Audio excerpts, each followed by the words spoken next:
दोस्तों नमस्कार। ई फसल कंपनी अभी देश के एफपीओज को कृषि आदान सप्लाई करती है, जिसमें खाद, बीज, दवाई, बायो माइक्रोन्यूट्रिएंट के product, PGR, light machine equipment, सब्जियों के बीज, पशु आहार, ये सब चीज़ें हम लोग देश के विभिन्न एफपीओज को सप्लाई करते हैं।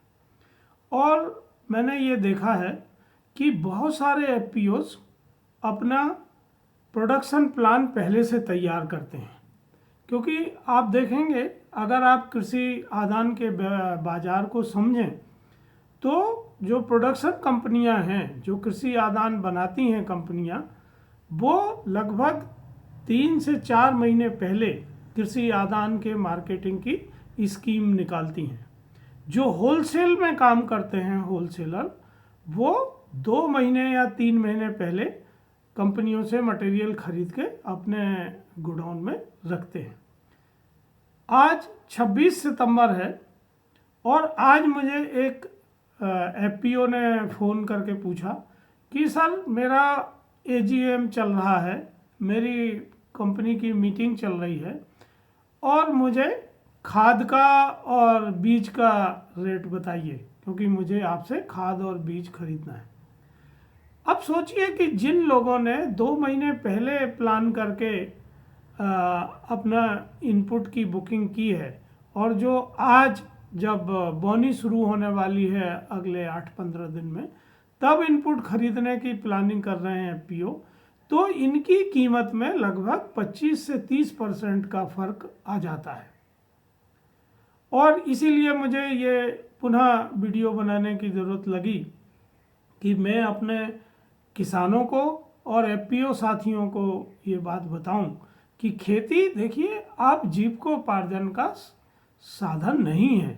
खेती अब आपके लिए एक व्यवसाय है और व्यवसाय के नियम जब तक आप नहीं समझेंगे, जब तक व्यवसाय की पद्धति आप नहीं समझेंगे, उसकी टाइमिंग को आप नहीं समझेंगे, तब तक आप अपना व्यवसाय लाभकारी तरीके से नहीं कर सकते हैं।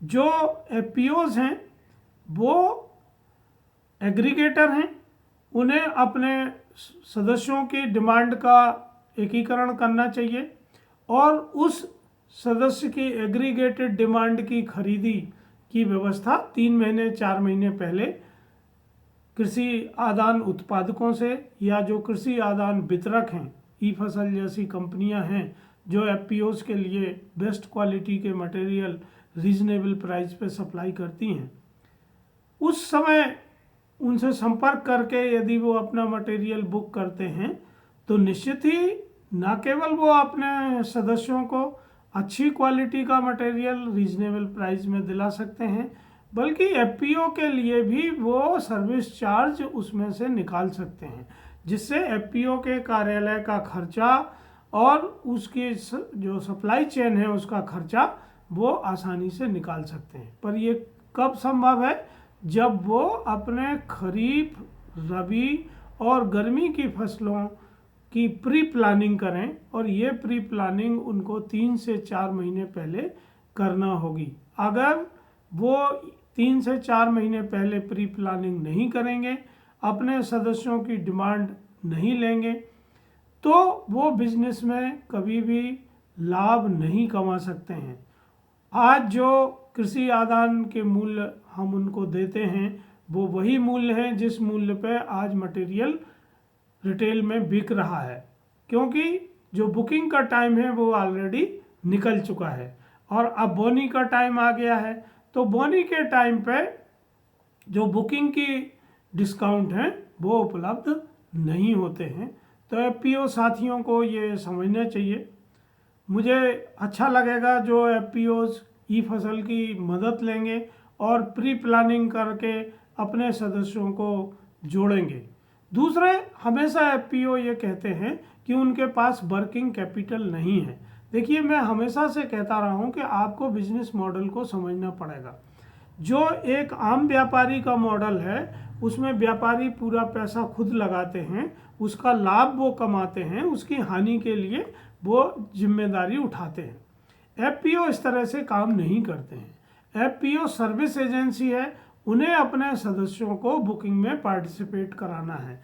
तो जब सदस्य बुकिंग में पार्टिसिपेट करेंगे तो सदस्य अपने किसान क्रेडिट कार्ड से पैसा निकाल के एफपीओ को देगा या अपने आदान खरीदने के लिए उतनी वो बचत करेगा, तो एफपीओ को बहुत ज़्यादा वर्किंग कैपिटल की आवश्यकता नहीं रहेगी। पर एफपीओज को, किसानों को, अपने सदस्यों को ये समझाना पड़ेगा कि ये बिजनेस में उनको क्या क्या फ़ायदे हैं। उनको अच्छी क्वालिटी का मटेरियल मिलेगा, उनको उचित मूल्य पर मटेरियल मिलेगा, उनको समय पर मटेरियल मिलेगा, और इस व्यवसाय से एफपीओ को जो फायदा होगा उसमें सीजन के अंत में या साल के अंत में उनको पैट्रोनाइज बोनस भी मिलेगा। तो इसमें किसान सदस्य ये समझ सकते हैं, और ई फसल के साथ जब वो प्लान करते हैं तो ई फसल के साथ ही उनको कॉस्टिंग बता सकते हैं, और कॉस्टिंग से वो अपना प्रॉफिट, अपने मार्जिन कैलकुलेट कर सकते हैं। तो मुझे उम्मीद है कि हमारे साथी एफपीओज इस बात को समझेंगे। ये बिजनेस का बहुत हार्ड नियम है, इस नियम को आप बदल नहीं सकते हैं। अगर आप अपने सदस्यों को वैल्यू क्रिएट करना चाहते हैं तो आपको बाज़ार के नियमों की जानकारी और उनका पालन करना अनिवार्य होगा। मुझे आपकी इस मामले में मदद करके खुशी मिलेगी। धन्यवाद।